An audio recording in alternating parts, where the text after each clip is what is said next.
Unboxing with me. Ito yung na-check out ko sa live ni Miss Glenda. Samahan niyo akong i-unboxing 'to. Excited na ako makita yung nasa loob nito.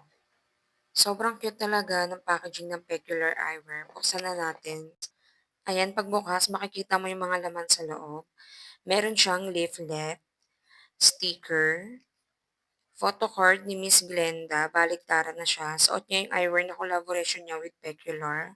Wiping cloth for lens. Ang ganda ng quality niya. Ito na yung Haya Gloss, bagong labas ng product ng Brilliant Cosmetics. At ito na yung collaboration ni Miss Glenda with Peculiar Eyewear. Ang ganda ng pouch niya, naka-emboss yung sulat, Miss Glenda X Peculiar. At ito na yung laman niya sa loob. Sobrang ganda ng sunglasses na 'to. Ito yung variant na pinili ko. Ang pangalan nito, Her Choice. Apat yung pagpipilian na eyeglasses do'n, pero ito yung pinili ko kasi kakaiba yung style niya. Sobrang ganda, ang lakas niyang makasosyal. Naka-emboss din pala sa gilid yung pangalan ni Miss Glenda.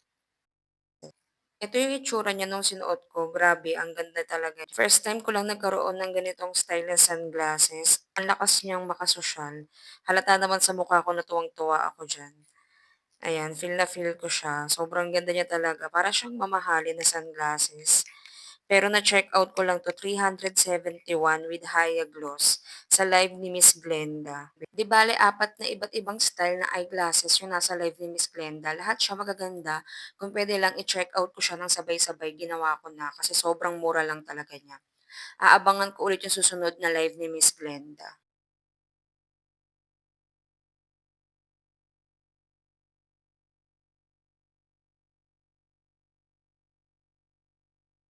Meron din pala siyang kasamang ganito, hindi ko alam kung anong tawag. Dito naman tayo sa may Haya Gloss. Grabe ang ganda ng packaging nito.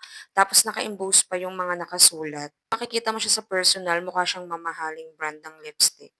So yung itsura niya pagbukas, napawaw talaga ako dito kasi ang cute ng lagayan niya at the same time ang ganda ng quality ng mismong lagayan. Very handy siya kahit saan pwede mo siyang dalhin. Ang ganda ng doe foot applicator niya, nagulat ako kasi ang laki niya. Tapos sobrang bango niya, amoy vanilla flavor siya. Unang swipe ko pa lang, ramdam ko na yung consistency niya. Hindi siya watery, hindi rin siya malagkit. Ang sarap niyang i-apply sa labi. Nagulat din ako kasi para akong naka-lip fillers dito. Tapos, ang bango niya talaga. For me, ang masasabi ko lang, maganda talaga siya. Totoong nakaka-hydrate at nakaka-moisturize ng lips. Perfect to sa mga dry lips, pero kahit hindi dry yung lips ko, nagustuhan ko siya. Halata naman na gusto ko talaga kasi parang bigla akong nagkaroon ng instant lip fillers. This is my honest review about Haya Gloss from Brilliant Cosmetics.